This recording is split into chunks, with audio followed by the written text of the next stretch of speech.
hapa. Sasa leo tunarejea kuchambua mistari inayoendelea mbele. Tunaanza na kitabu cha Zaburi ya Daudi katika ile sura ya 119 ule mstari wake wa 101 na ule mstari wa 104. Anaanza na kusema hivi, mwimbaji katika Zaburi anasema, nimeiepusha miguu yangu na kila njia mbaya, ili nilitii neno lako. Kwa mausia yako najipatia ufahamu, ndiyo maana naichukia kila njia ya uongo. Haleluya!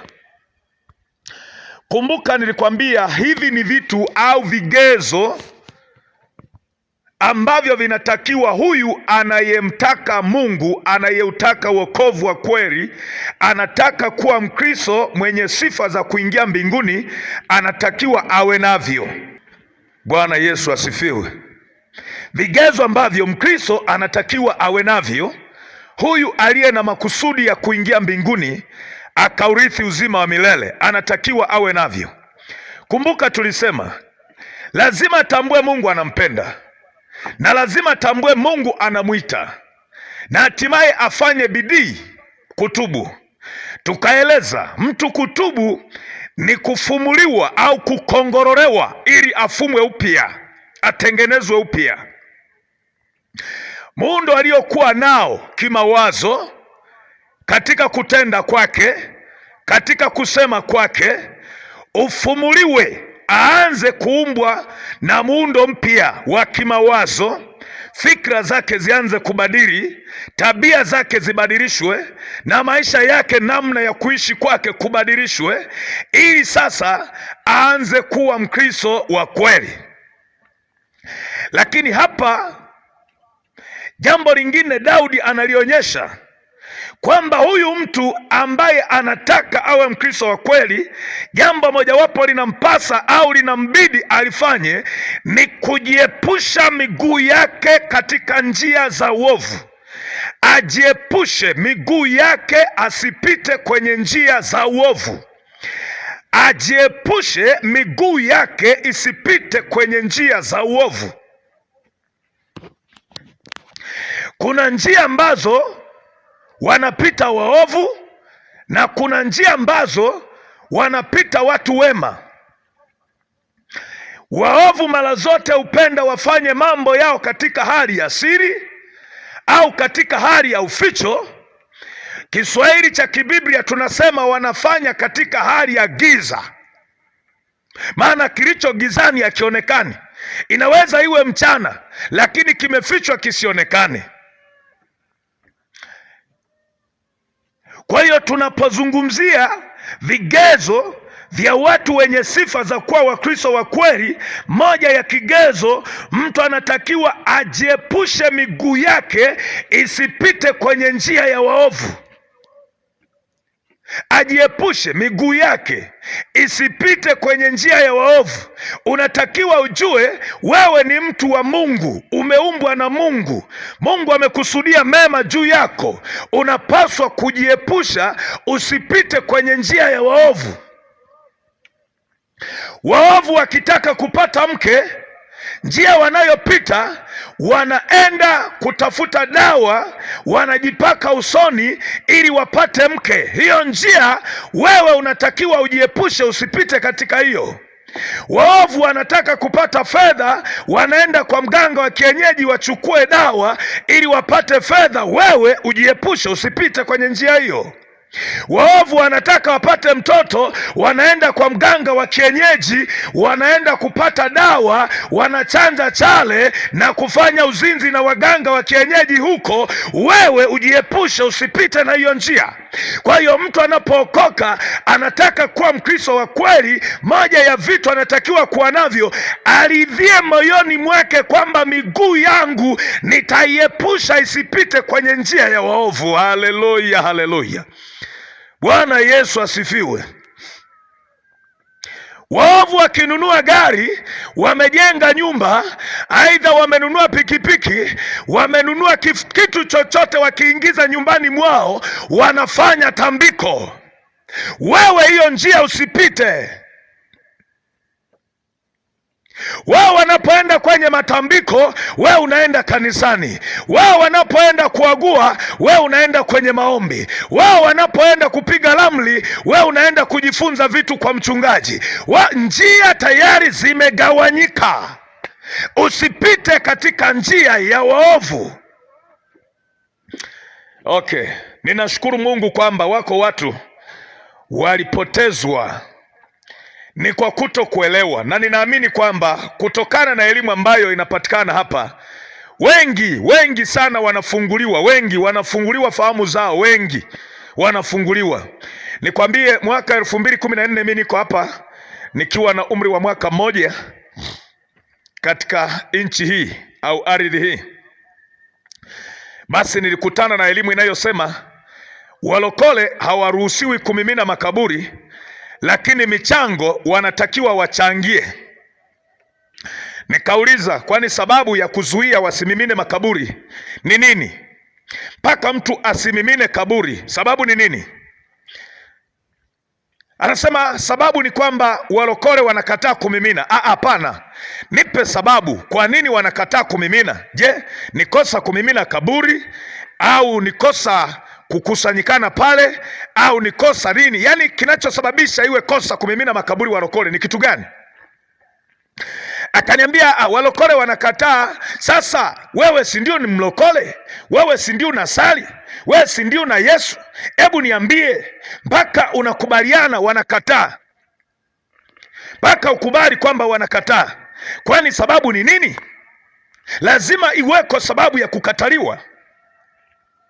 Baadaye anaongea, nikamuuliza, kwani sasa michango hawajakataliwa? Akasema, mbona mimi mchango na changa alafu siendi? Nikauliza, pale wanapokusanyika kinachotakiwa hasa ni nini? Pale kinachotakiwa pale, panatakiwa mchanga, zinahitajika ni nguvu, aidha tunasema fedha. Kinatakiwa chakula, ni nguvu au fedha. Zinatakiwa pale, vinavyotakiwa ni pesa yako. Kwa hiyo wewe ndio mdhamini na ndio mfadhili wa lile tambiko na ile ibada inayoendelea. Utakuwa umekwepa nini ikiwa umepeleka mchango? Itakuwa umekwepa nini? Nikarudi swali la pili, ulishawahi kufahamu sababu za walokole kukataa kumimina makaburi? Kwamba wao walisema tu kumimina makaburi ni dhambi, ni makosa, au kwamba ilikuwaje? Sasa ikiwa na wewe ulikuwa miongoni wa wasioelewa juu ya hilo, moja kwa moja kwenye huu mfano nikufungue zaidi. Ngoja nikueleze, ni jambo liko wazi, mimi nitakueleza.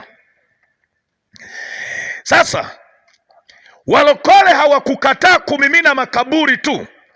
Wakristo wa kweli wa ile njia iendayo uzimani hawakukataa bure, isipokuwa kulikuwako sababu zilizowafanya wakatae. Kumimina makaburi sio dhambi na hakuna kosa kumimina makaburi, isipokuwa namna ya utekelezaji wa lile tukio la kumimina makaburi, namna ya utekelezaji wa lile tukio la kumimina kaburi ndio unaokuja kuleta kosa na makufuru mbele za Mungu. Nyumba ya shilingi milioni 20, milioni 200, mtu anagharamia yeye peke yake, anataka mimine kaburi la mtoto wake, kaburi la mama yake, la babu, la bibi, anaenda kukusanya ukoo mzima. What do you want? Kwani unataka nini? Kama ni pesa unazo, umejenga majumba makubwa. Kama ni uwezo wa kuweza kukabiliana na mambo yako, hakuna jambo uliwahi kualika ukoo wala familia, ulipambana nayo mwenyewe. What about this issue? Kuna shida gani kwenye hii issue? Ni kwa sababu ya kutaka kufanya ibada ya sanamu. Kama umekusudia kumimina kaburi, nikaanza kumweleza yule mtu, kama umekusudia kumimina kaburi, wewe mtafute fundi, nenda naye saiti, mwambie fundi, hili ni kaburi la baba yangu, nataka ulimimine. Linagharimu shilingi ngapi? Mnakubaliana kati yako wewe na fundi. Baada ya kukubaliana, mmepeana vifaa, mmeandikiana kazi yenu itafanyaje, itakuwaje. Subiri fundi akukabidhi kazi, tembea, nenda zako, kaendelea na majukumu. Kama ambavyo ulimkabidhi nyumba ajenge, kama ulikuwepo pale, wewe unakuwepo pale, wewe na mke wako na mtoto wako, kwa ajili ya kumsaidia fundi kuleta vifaa na shughuli mbalimbali, ili fundi aifanye kazi vizuri. Hali kadhalika na kwenye kaburi waweza kufanya hivyo. Pale inapoanza prosesi ya tukamwambia mjomba, tukamwambia dada, tukamwambia binamu, tukamwambia babu, na yule wa Dar es Salaam tumpigie simu, na wa Sumbawanga naye, na wasongea naye, na kila mmoja wapewe taarifa. Kwani kinachosumbua ni nini? Ile ndiyo ibada ya wafu, na hayo ndiyo makufuru kabisa mbele za Mungu. Ndiyo makufuru kabisa mbele za Mungu. Sasa kuna Wakristo wanapita njia za waofu, miguu yao hawajajiepusha, wanachangia kutambika ili mambo yao yaende vizuri. Wanasema nyie wenzetu mnaoenda kutambika, basi mimi nachangia mwende mkatambike, mambo haya yaende vizuri. Umejiungamanisha, umepita kwenye njia ya waovu. Wateule wa Bwana, Wakristo wa kweli, vigezo mojawapo vya Wakristo wa kweli wanavyotakiwa kuwa navyo ni kujiepusha kwenye njia wanayopita waovu. Jiepushe. Na ndio maana tangu zamani za mababu, hasa kwa asili ya Wakinga, matambiko yalifanyika sana, na hata ilikuwa siku ya Alhamisi mtu haruhusiwi kwenda kufanya shughuli yoyote, isipokuwa ndio zilifanyika ibada nyingi za matambiko. Na hizo siku za kumimina makaburi zilikuwa zinalenga hiyo siku. Ilikuwa na sherehe huko na kule, utakuta barozi nzima, kitongoji kizima, watu wanaalikwa, wanaenda kushiriki kumimina kaburi. Kufika pale, msiba mpya unaanzishwa, watu wanalia, watu wanakunywa pombe, watu wanabeba nyama wanapeleka kutambika, wanaongea na mizimu, wanaenda kwenye vimti, kwenye mawe, wanaenda kwenye vichuguu mbalimbali ili kwenda kufanya ibada. Hizo ndio makufuru, na hiyo ndio ibada ya sanamu, na hiyo ndio sababu ya Wakristo wengi mahali pengi kukataa kumimina makaburi. Haikuwa na maana kaburi kumimina ni dhambi. Ilikuwa dhambi kwa sababu, na ni mwiko kwa sababu namna wanavyoenda kutekeleza lile tukio imesheheni uovu na makufuru mbele za Mungu. Haleluya, haleluya. Bwana Yesu asifiwe. Daudi anasema, nimeuepusha mguu wangu na njia za waovu. Ameuepusha mguu wake na njia za waovu. Wewe unapopita, lazima mguu wako usipite wanakopita waovu. Mguu wako upite njia nyingine, pita njia tofauti na wao. Wakati wao wanataka kutekeleza majukumu yao, wanatafuta kwanza zindiko, wanaenda kutafuta dawa. Mzee mmoja aliniambia, nienda kwa mganga, amenipa dawa. Alimpatia dawa hata sijui yani zilikuwa kilo ngapi. Amempatia dawa, zingine amefukia mlangoni, zingine amefukia chini ya figa, zingine amefukia dirishani. Kila kona ya nyumba zimefukiliwa dawa, kila kona ya nyumba zimefukiwa dawa. Mlangoni pale unapoingia kulia na kushoto zimefukiwa dawa. Unapoenda ndani chumbani kwake, anasema kitandani zimewekwa dawa, zimewekwa upande wa chini na wa juu, zimewekwa dawa. Na anasema zingine na kunywa, zingine naongea. Sasa unajiuliza, hii yote ni nini? Anakwambia, nimeambiwa huu ndio ulinzi. Hii ni njia ya waovu, jiepushe nayo. Sisi hatupiti hivyo. Tuamkapo, tutembeapo, tulalapo, tunamuomba Mungu, tunaita Yesu. Hii ndiyo njia yetu. Yesu ndiye njia, kweli na uzima, na hii ndiyo njia ya waenda mbinguni. Hawaendi mbinguni mbinguni wanaopita kwenye njia ya waganga, hawaendi mbinguni wanaopita njia ya ulevi, hawaendi mbinguni wanaopita njia ya wizi, hawaendi mbinguni, hawapatani na Mungu kabisa, wanaopita njia ya ujambazi, wanaopita njia ya kujiuza mili yao, wanaopita njia ya kuua watu, wanaopita njia zifananazo na hizo, hawaendi mbinguni. Imekupasa ujiepushe mguu wako na njia ya waovu. Ukitaka kuwa Mkristo wa kweli, moja ya kigezo unachotakiwa kuwa nacho ni kujiepusha na njia ya waovu. Kwa mausia yako najipatia ufahamu, ndio maana naichukia kila njia ya uongo. Kwa mausia yako najipatia ufahamu, ndio maana najiepusha na kila njia ya uongo. Kwa hiyo watu wanaotakiwa kuwa Wakristo wa kweli wanatakiwa wapate ufahamu kutokana na mausia ya Mungu, kutokana na maelekezo ya Mungu. Ufahamu wao upatikane katika maelekezo ya Mungu, upatikane katika mafundisho ya Mungu. Kwa neno la Mungu wafahamu mambo ya kufanya. Watu zamani, mimi mkinga, kwa hiyo naweza kueleza zaidi mambo ya kikinga, naweza kueleza zaidi. Zamani kulikuwa kuna kitu kinaitwa mashetani. Siku hizi ni wabangaizaji waongo wanaotaka kula, wenye njaa ndio wanaimba mashetani. Lakini zamani kulikuwa mashetani. Kulikuwa mashetani. Yale mashetani ambayo sasa hivi yameshapata ajali. Injili imeingia, yamebondwa kweli kweli. Hata wenye kuimba mashetani wana wasiwasi, hata watambikaji wana mashaka sana. Zamani wanaotambika walikuwa maarufu. Siku hizi wanaotambika ni watu wasioaminiwa. Kwanza ni waongo. Jambo la kwanza imejulikana ni matapeli. Ndiyo. Jambo la kwanza imejulikana ni matapeli. Na ndio maana zamani kulikuwa na miko mingi. Ile miko yote imekufa. Unataka kusema ile miungu yao imebadilika? Imekufa. Kwani kilichobadilika nini?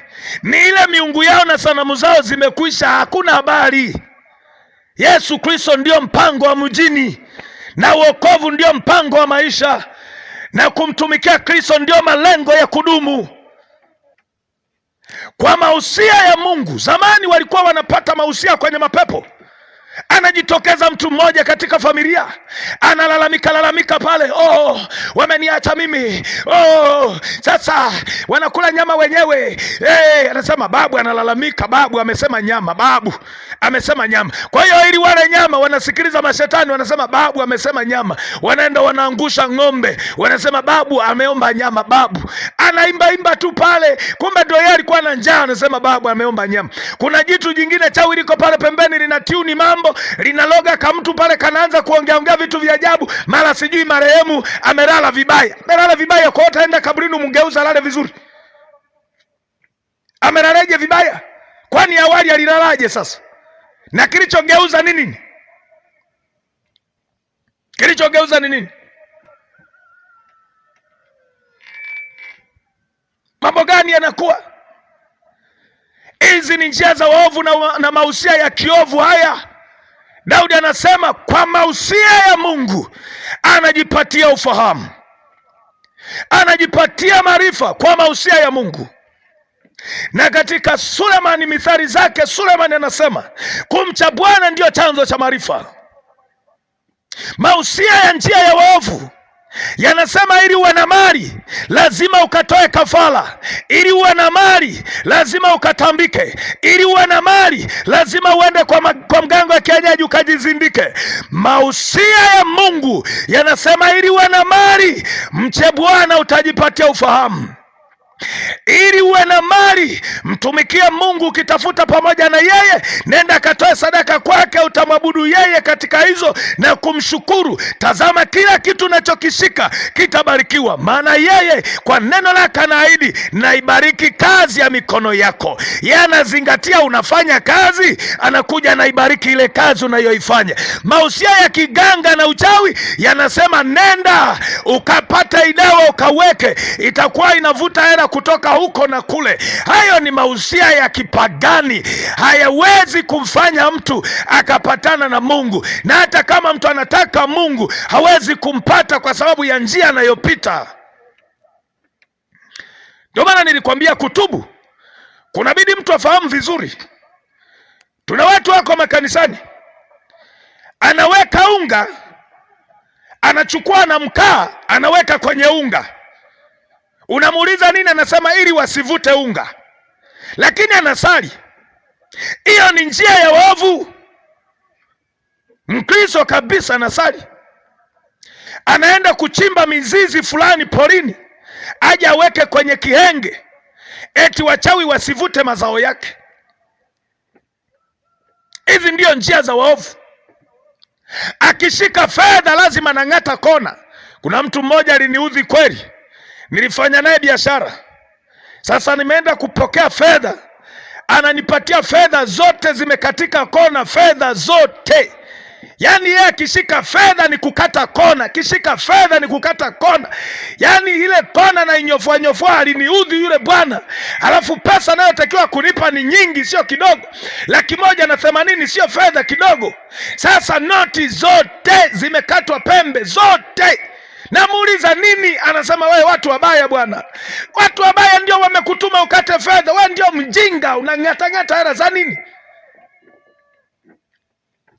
Watu wabaya wanavuta hela, kwa hiyo ukikata ndio hawavuti. Basi huyo mchawi anajifunza uchawi. Kama yeye anaogopa zilizokatwa pembe, anajifunza uchawi. Huyo sio mchawi. Haleluya, haleluya. Daudi anasema kwa mausia ya Mungu anajipatia ufahamu, kwa mafundisho ya neno la Mungu. Anapokaa madhabahuni pa Bwana anajifunza neno la Mungu, anajipatia ufahamu. Kumbe umaskini unaingia kutokana na uvivu, maana neno la Mungu linafundisha mvivu ataupata umaskini wa kumtosha. Anakuwa akijigeuza kitandani pake kama mawaba. Kumbe anajua utajiri sio kwenda kwa mganga, utajiri ni kuamka mapema na kwenda kazini. Hakuna kujigeuza kitandani. Pia anakumbuka, anaona kumbe utajiri ni kuondoa uoga, maana Biblia inasema mvivu husema simba yuko njiani. Yeye anasema hakuna uoga, hakuna simba aliyeko njiani, naenda kutafuta mapato yangu. Anainuka, naenda, anajipatia mausia yake mbele za Bwana, anajipatia ufahamu kwa mausia na mafundisho ya neno la Mungu, anajipatia ufahamu. Haleluya, haleluya. Bwana Yesu asifiwe. Mwaka mmoja nilikutana na bwana mmoja hivi. Yule bwana yeye hali yake kiakili yuko vizuri, unamwangalia muonekano ni mtu yuko safi, lakini amejikatia tamaa, hawezi kutafuta uchumi. Namuuliza nini? Anasema sisi familia yetu ni wachawi sana, kwa hiyo kitafuta fedha wanakuloga, mara sijui unapoteza hela katika mazingira siyojulikana. Kwa hiyo ni vizuri tu ukajikalia tu, maana hakuna haja ya kutafuta. Nikamwambia wewe ndiye uliyeamua kuwa masikini, acha kumsingizia babu yako wala mjomba wako wala bibi yako. Wewe ndiye uliyeamua. Wewe si ndiye unayelala mpaka saa 4? Na wewe si ndiye unayesema njiani kuna simba unaogopa kwenda kazini? Unashinda mtaani, utapataje fedha? Akaniuliza, unataka kuniambia wachawi hawawezi kuloga nikakosa hela? Nikamwambia ndio, hawawezi kuloga. Ni wewe umejiroga. Yaani mchawi namba 1 wa maisha yako ni wewe. Sawa, nifuate ninachokueleza. Ndio, wako watu wanaroga na wako watu wanarogwa. lakini kuna mazingira shetani anasingiziwa, hajahusika na wala hajagusa, amekaa mbali kabisa na hajafikiria kumloga huyu mtu, ila yeye ameshajiroga.